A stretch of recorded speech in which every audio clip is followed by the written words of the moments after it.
Hello and welcome back to the channel. Today I'm joined again by Laura and we are on our rewatch of House of the Dragon. And I think today we're probably going to focus more on the characters, some plot stuff as well, but a lot of character stuff. Should we move to House Strong? Absolutely. So before we recorded this, you asked me who my favorite character was. Is that how it went? Yeah, you said my favorite character is oft in a specific episode, and I was like, who is it? Tell me now, because I think it might be the same as mine. Yeah, and I said, I think Lyonel Strong is one of the only characters that has like full firing brain cells in this show. Absolutely. I love Lyonel Strong. I don't understand why Viserys wasn't listening to him from the jump. When Lyonel Strong said, when he laid out everything about the engagements to Lena Valerian and was like, this is why I can see you may not want to, but this is why you should. And Viserys was like, she's a little too young of a child, so I'm going to marry a child who's a little bit older, and I'm going to set the whole realm on fire with this. And then, oh man, there's another like larger scene with Lyonel Strong that comes later on where I'm like, again, he knows what he's talking about, and it's like no one will listen to him. Yeah, it's the episode, the hunt, when we're hanging out with the Lannisters. He pulls Viserys aside again because one of the Lannisters is trying to like woo Rhaenyra and like, yeah, like let's get married. Rhaenyra's like, okay, no. And then Lyonel pulls him aside and he's like, look, why don't you marry Rhaenyra to Laenor? Like, problem solved. How has no one came to the king with this idea yet? How? Well, because Lyonel Strong, I don't think his motives have nothing to do with self-interest. His motives are coming from a different place. Mm-hmm. And the problem with Otto is you can see right through him. And he's like, oh, we gotta marry Rhaenyra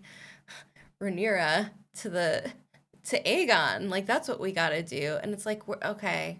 Every opportunity that he has, he's trying to intermarry his house into the royal line. And it's just like, bro. You know who I don't like is his son, Larys. Larys must be very disappointing for Lyonel. I would say yes and no. Because he's one of the background players in this show. I don't know why he's thrown his lot in with Alicent. And I don't know what motivates this man to try and like make waves. There is a huge plot hole there. Definitely. This is a wide gaping hole in the plot because it is never addressed why he seems to hate his family so much. Yeah. I don't know, did I miss the context for that? I don't feel as though I did. I feel like it just didn't exist, and we're just supposed to be like, oh, he hates his family and wants to plot against them. Oh, okay. Like, right. Where are his motives for his behavior? And I think, too, this is such an unfortunate issue with House of the Dragon because Larys has potential to be one of the really interesting characters. He does, but because his motives present as scheming for the sake of scheming without any real idea of what his end goal is, it's hard to get invested in him as a character. Yeah, he definitely doesn't have enough screen time. When you pair him up against someone like a Littlefinger for, multiple seasons, you don't really know his motivations. Essentially, like, his motivations is chaos is a ladder, and when there's chaos, it makes me able to climb the ranks. Right. But you also get a bunch of like little tidbits that build the background image of Peter Baelish. Exactly. He gets the screen time. He gets a lot of really interesting dialogue. You get a lot of hints from Peter Baelish that there's something there. You get his backstory, a bit of his backstory with House Stark, or, well, I mean, the Caitlyn and the Tullys. Right. So, like, he's really fleshed out and really interesting. His motivations are always a little bit questionable, but you still understand the character in a way that you don't with Larry Strong. And that's Absolutely. such an unfortunate situation with House of the Dragon, because if you're going to bring in the main number one schemer in the court, give the man some screen time. Yeah, definitely. There's also like some like small clips throughout the season of him that he's just there. It doesn't really speak to what he's doing there or whose idea this was or any of those things. Yeah, I think House Strong was done a little dirty in House of the Dragon. Lionel, I would have loved to get more interaction. How is he with his kids? Like, what's the family dynamic like? Well, with Lionel, I kind of wish that I could have followed him as a main character. Oh yeah, absolutely. It would have been a lot. I think that that he has all the tea. He has all of it. And because he's not getting the screen time, we're not hearing it. Mhm. I feel like if they had followed Lionel a little bit more and like expressed his mental process and like what he's thinking and where he thinks things are going, it might have put some of the other pieces into place a little better. Yeah, and I mean, maybe there was more of it. I mean, there were deleted scenes, but there's a possibility that there was something like that with Lionel Strong and that just didn't make the cut. And I don't know why, but it's unfortunate because we know next to nothing about Harwin as well. Yeah, the only thing that Harwin really gives us is that both kids seem to have some issues with their father and Yeah, feeling like he may or may not care about them. But he does come across as a very like emotionally reserved, borderlining detached. Harwin Yeah, or no, Lionel. Lionel. When you've got someone who is more of a thinker, so like if you put someone like Lionel next to someone like Damon, you have like emotion versus like thought driven, Right. So I could imagine if you're someone like Lionel who isn't an emotional type, and let's be honest, every time he's presented on screen, he's not leading with any emotion, he's leading with his head. Right. So like that could be an issue when you're a father, Yeah, you know? especially with like a child like Harwin who seems to be much more emotionally driven, which Hmm. we see play itself out later on. I know he's not even in these first few episodes, but I still wanted to talk Yeah. about him as a part of House Strong. And obviously, too, his other son has a disability. So, like, maybe he just wasn't as present as Larry's needed. I don't know. It's an interesting family. Really unfortunate that we did not get to spend more time with them. Right. But him going out like he did, such a disappointment as a Yes. viewer. I was so upset. Oh, I was like, another one of my favorite characters gone. Gone. You know who we haven't talked about yet that I want to just drag through the streets? Kristen Cole, Yes. please Number do. one hated character.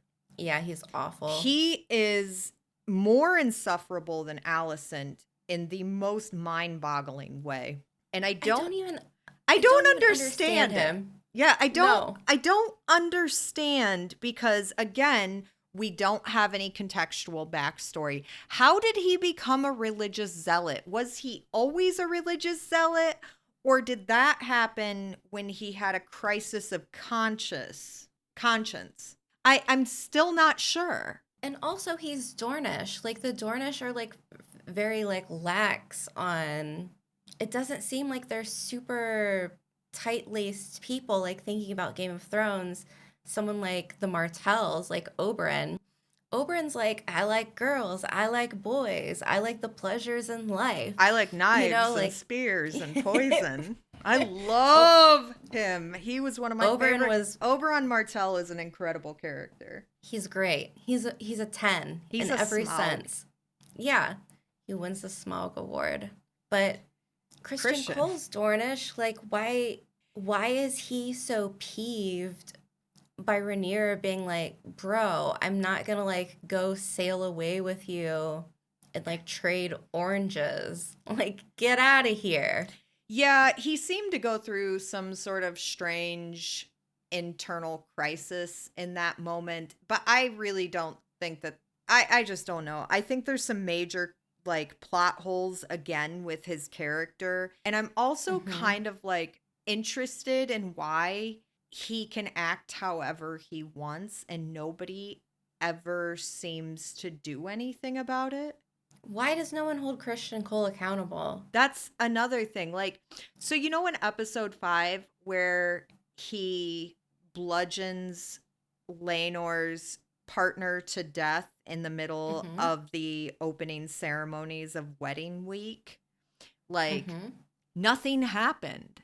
It was just like, oh, okay. That's one issue for me, but what I think is even more egregious, not, on a moral sense, but just like in a sense of we're in Westeros, he punches Laenor in the face. This is the soon to be prince. Right. Like this man is going to be king, but nobody cares. Yeah, Okay. I thought that would be some sort of like major felony in the world. Lock him up. Turns out it's not. And then like, after he does all of that, we have that hyper dramatic scene of him in the werewood garden Doing this about ready to commit seppuku. Yeah, like he's so exhausting. But also, where is the context for how Alicent picked him up as some sort of employee? So we're just left to assume that she scuttled out to the werewood garden for some unknown reason, found him about to kill himself, and then convinced him to come and work for her as one of her like zealot henchmen. Yeah, it's really awkward. And you have to question, like, is it just the religious thing? Like, they're both, like, bonded over the faith? Or, I like, think they're bonded over being hyper judgmental and ridiculous. hyper judgmental and ridiculous. I mean, we can't really sit here and say that either one of them has any sense of like good thinking happening. And like, how much of a can he be? You are that mad she didn't want to run away with you that you spend literally the rest of your life trying to grief her? Like, and I'm talking about Rhaenyra. Like, he's all run away and sell oranges with me. And she's like, bro, I'm going to be the queen. Absolutely not. Be serious. And then he's like, fine, I'm going to spend the rest of my life griefing you for this. Grow up, buddy.